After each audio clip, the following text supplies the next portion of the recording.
आज का हमारा टॉपिक है जी प्रोडक्ट सोर्सिंग के ऊपर।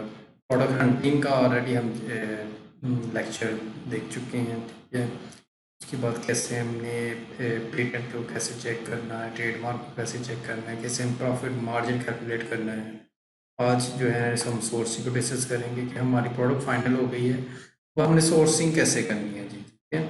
तो सोर्सिंग के लिए सबसे जो बेहतरीन वेबसाइट है वो है alibaba.com, ठीक है। तो मेड इन चाइना भी है, ग्लोबल सोर्स है, dhgate.com भी है, ठीक है। तो हम इनको भी यूज़ कर सकते हैं। सबसे पहले हम अलीबाबा का हम देखते हैं कि क्राइटेरिया क्या है बेसिकली। तो अलीबाबा पे हमें 95% जो प्रोडक्ट्स हैं, अगर हम चाइना की बात करें हमें मिल जाती हैं, 100% मिल जाती हैं उधर से, ठीक है जी। अलीबाबा में अब हमने एक क्राइटेरिया बनाया हुआ है, जैसे सबसे पहले जो भी आपने सप्लायर देखना है उसका कम से कम 2 साल की उसकी ना मेंबरशिप होनी चाहिए, ठीक है। तो हम इसको लेटर चेक भी करते हैं, शुड बी वेरीफाइड सप्लायर होना चाहिए। उसकी जो रेटिंग है वो होनी चाहिए जी 4.5, ठीक है जी। तो 4.5 की रेटिंग होनी चाहिए कम से कम, इससे ज़्यादा ही हो। Transaction level 3 diamonds and above होना चाहिए, यानी कि ट्रांजैक्शन ये जो आप कोई ट्रांजैक्शन करते हैं, ठीक है, उस हिसाब से आपके डायमंड इंक्रीज होते जाते हैं, ठीक है। तो इसके अलावा गेट कोड्स ऑन EXW और DDP, ठीक है। EXW एक्स फैक्ट्री प्राइस आप कह सकते हैं, एक्स फैक्ट्री प्राइस, ठीक है। देखिए फैक्ट्री में आपकी प्रोडक्ट मौजूद है, मैन्युफैक्चर हो चुकी है, अब आपने उस अपनी जो सप्लायर है उधर उसकी फैक्ट्री से आपने खुद पिक करना, ये आपकी जिम्मेदारी है, सही। आपका जो शिपिंग एजेंट है उसने उधर से पिक करना है और अमेज़न के वेयर हाउस में डिलीवर कर देना है, ठीक है जी। और हम डीडीपी जो है उसका मतलब ये है कि अमेज़न के वेयर हाउस तक जो आपका सप्लायर है वो पहुंचाएगा, ठीक है, उसको हम डीडीपी कहेंगे, ठीक है जी।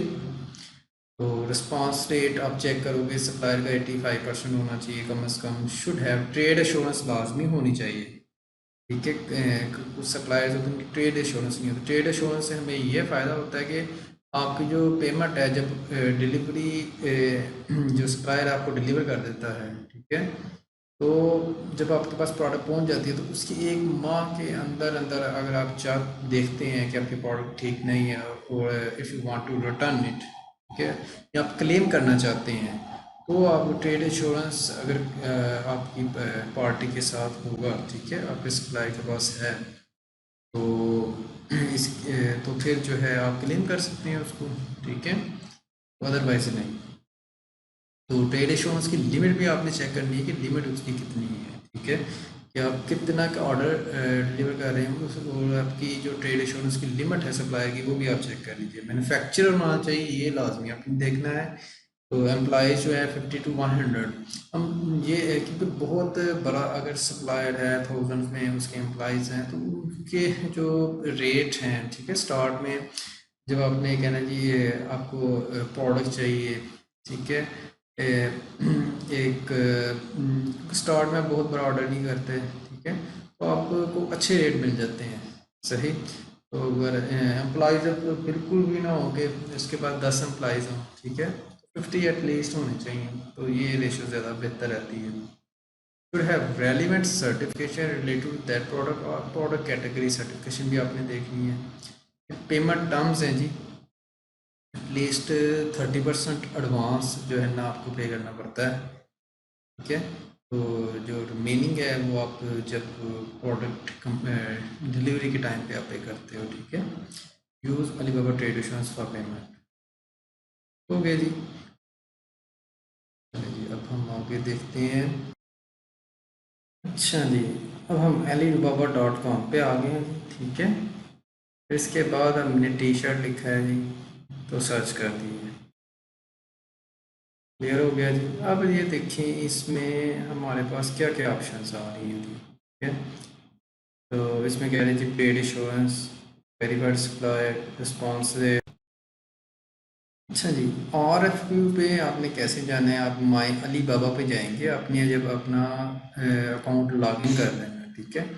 तो आपने क्या करना है जी, माय अली बाबा पे जाना है, ठीक है। फिर इसके बाद मैनेज और FQ है, इस पे क्लिक कर दें। क्लियर है जी। इस पे क्लिक करेंगे तो इसमें आपने क्या करना है, पोस्ट और FQ कर देना है। पोस्ट और FQ करेंगे, फिर इसके बाद ये फॉर्म एक जो है ना ओपन हो गया। तो इस फॉर्म पे आपने जाना है, ठीक है। इधर जो भी रिक्वायरमेंट्स हैं आपकी, क्या टर्म्स है, ये प्रोडक्ट नेम क्या है, उसकी पिक्चर्स वगैरह अटैच कर दें, ठीक है। तो EXW आपको चाहिए रेट, दोनों रेट ले लें आप, EXW भी ले लें, DDP भी ले रहे हैं रेट, ठीक है। तो आपने क्या करना है, मैक्सिमम जो आपकी जो क्वांटिटी है ना वो लिख दें। वो अपने 3 मंथ्स जो आपका टॉप सेलर है उसकी 3 मंथ्स की क्वांटिटी आप लिखें, ठीक है। 5000 यूनिट्स, 10,000 यूनिट्स, ठीक है। तो उसकी ज़्यादा आपने उस हिसाब से रेट लेना है, ठीक है, ताकि आपको एक मुनासिब रेट मिल जाए, ठीक है। फिर स्टार्ट में आप उसे बताएं कि मैं जो है ना, मेरा ये फर्स्ट ऑर्डर है, तो इस वजह से मैं आपको कम यूनिट्स ऑर्डर करूँगा। फिर जितने भी आप यूनिट्स ऑर्डर करना चाह रहे हैं, 500 1000 यूनिट्स, जितने भी ऑर्डर आप उतने ऑर्डर करें उसको। मैं यही कि जो है ना, अगर आपकी क्वालिटी अच्छी रही, ठीक है, मेरे कस्टमर को पसंद आया, तो मैं आपको बड़ा का जो 10,000 यूनिट्स का ऑर्डर है, 5,000 यूनिट्स का ऑर्डर है, वो भी दूँगा, ठीक है। तो इस तरह से आप उसको कम्युनिकेट कर सकते हैं।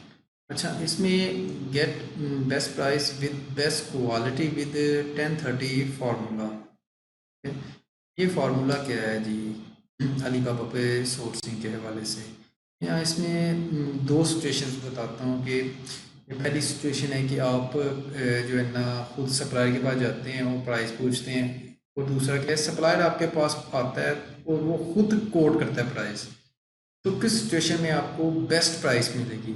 ऑफ कोर्स जब जो है ना सप्लायर खुद आएगा कि भाई मैं ये प्रोडक्ट इतने की दूंगा, ठीक है। तो ये कैसे आपको मिलेगा, जब आप RFQ पुट करते हैं, क्वांटिटी अच्छी हैंडसम क्वांटिटी आप पुट करते हैं, फिर कहते हैं मुझे रेट दें। तो इसमें क्या होता है कि जो आपका जो सप्लायर है वो मंथली 20 से 30 जो है उनके पैकेजेस होते हैं बेसिकली ना। उन्होंने मेंबरशिप ली होती है, कोई $1,500 की मेंबरशिप है, कोई 2,000 की मेंबरशिप है, $2,500 की मेंबरशिप है।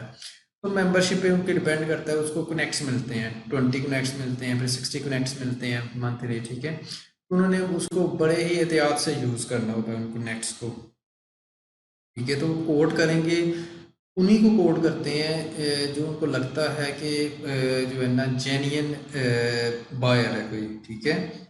तो ये पर आपने ध्यान रखना है कि जो है ना आपने कोड करना है बिल्कुल जो है ना अच्छे तरीके से कोड करना है।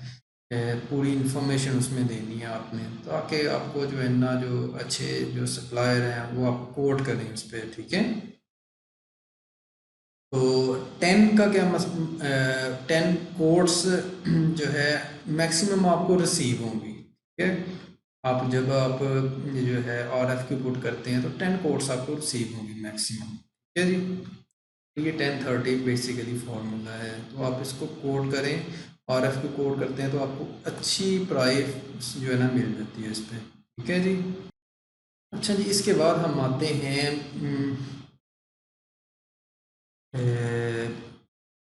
Format of RFQ।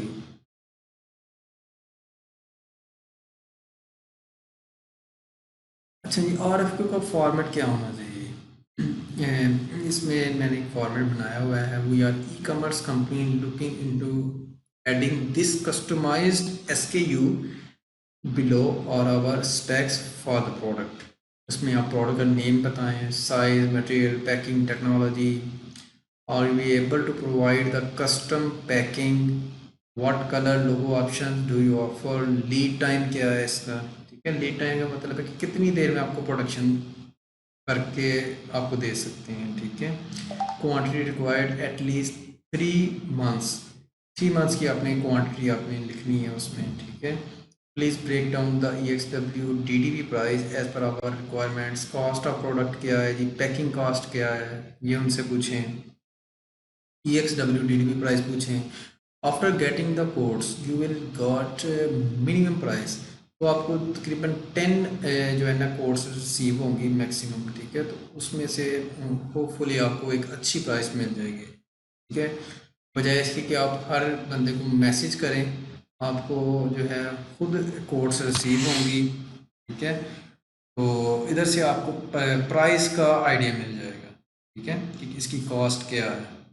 तो इस तरह से अपना प्रॉफिट मार्जिन आप इधर से कैलकुलेट कर सकते हैं। Put minimum price in the revenue calculator, check the profit, ठीक है। तो उसमें आपने कैलकुलेटर जो है उसमें पुट करें उस प्राइस को, अपना प्रॉफिट चेक करें, check what should be the target price. तो इस तरह से आपको ना एक टारगेट प्राइस आपकी मिल जाती है, ठीक है जी। और सेकंड स्टेप क्या है जी, put R F Q gain and put your target price in the R F Q.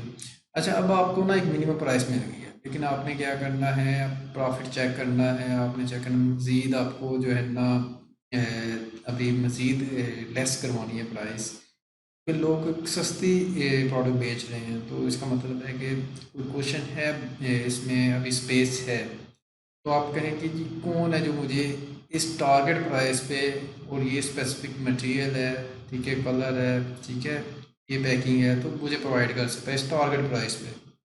तो इससे क्या होगा कि वो सप्लायर आपसे कांटेक्ट करेंगे जो जो बेसिकली आपको प्रोवाइड कर सकते हैं इतनी प्राइस, ठीक है।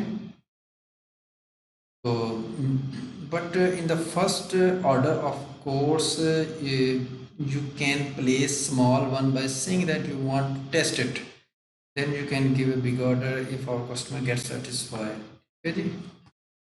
तो इस तरह से ये एक आर एफ क्यू का फॉर्मेट है।